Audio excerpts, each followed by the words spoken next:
Stop laughing. It's not funny, Eileen tells her best friend over the phone that lives across the street, as the two of them are looking out their bedroom windows in awe of what is going on in the street outside. It seems upwards of over a dozen people showed up, mostly men, but some women to court Eileen. And now they are all out there arguing and fighting with each other. Total pandemonium. The cops are on their way, and no doubt some reporters might even show up for this one. I don't know how I get myself into these messes. Oh, I know how you got into this one, responds her best friend. And that's when Eileen tuned out the chaos and thought back to that single moment that sparked the events that led to today. It seemed like forever ago, but in reality it was just 2 short weeks.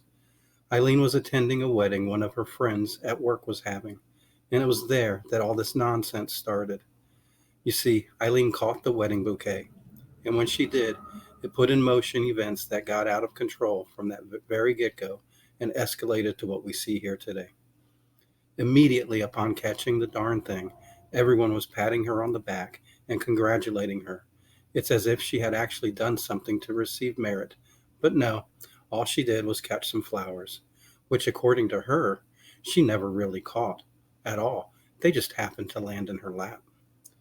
The rest of that evening, she had to endure listening to people tell her not to feel bad, that one day she would meet the right man, that it's okay to be single, and stuff of that nature.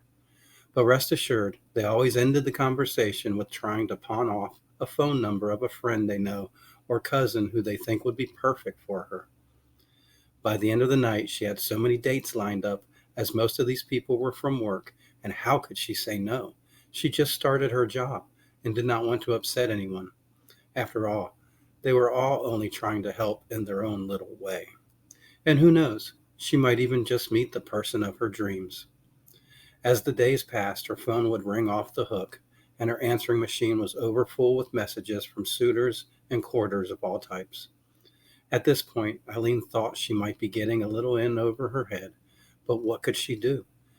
So she started to date them one by one to get to know them and to see if she might meet a person of interest. She had breakfast dates, then lunch dates, then dinner dates, then dancing dates for days on end, and all with different people. The real problem was none of them clicked. Every date felt forced and unnatural.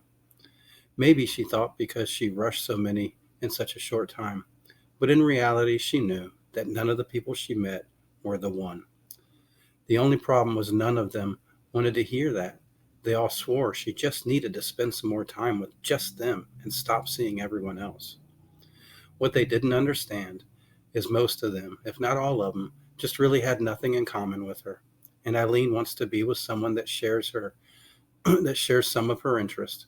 Maybe not all of them, but at least one or two. The people she was meeting were just heading in the wrong direction for the life path she wanted to follow. She could clearly see that, and she had a hard time figuring out why the rest could not. It's almost like they never really listened to anything she said, and they were not interested in learning anything more about her. They just wanted a trophy piece they could walk around with and show off. Eileen is too smart for that and has her future all planned out. Now she just needs to find the right individual she can share it with. But seriously, when all this started, she wasn't even looking for a relationship.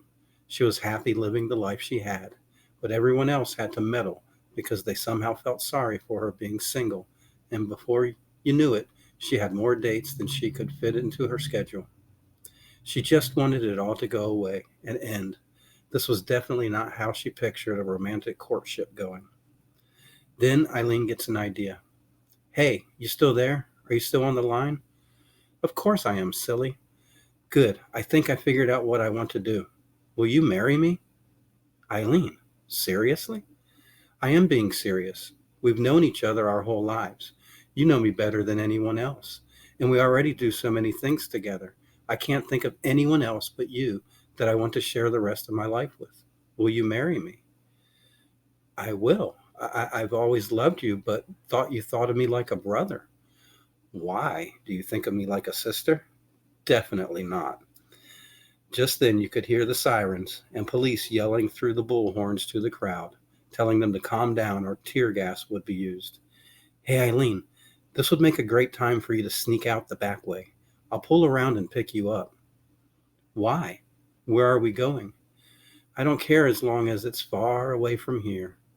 First, we're going to the county courthouse to elope, then the airport, and you can choose anywhere you want to go, just as long as we are back in 2 weeks. That's when I start my new job. Oh, cool. You got it.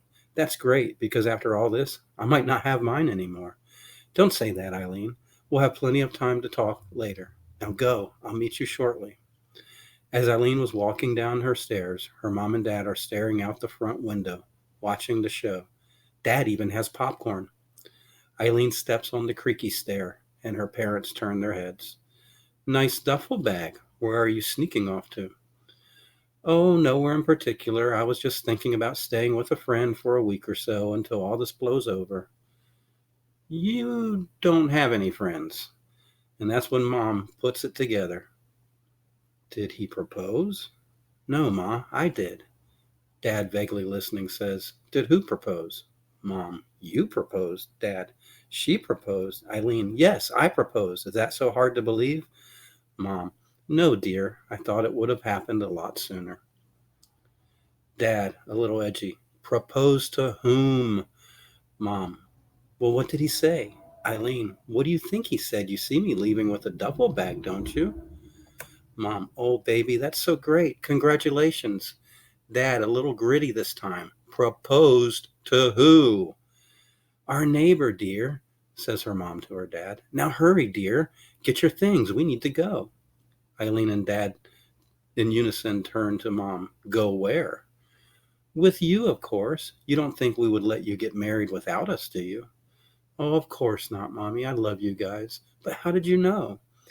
Believe it or not, your father and I were your age once too, you know. Come on, let's go. Eileen and her parents make their way around the backside and away from all the chaos. She approaches her fiancé's vehicle and opens the front door. Hey, she says, my parents figured it out and want to be at our wedding. No worries, said her man. So did mine. They're in the back seat already. Your parents can squeeze in the back with them. You can sit up here with me. They all drove off together to the courthouse where everyone celebrated the wedding. Then the double sets of parents dropped the newlyweds off at the airport, where the two flew off on their honeymoon and lived happily ever after the riot.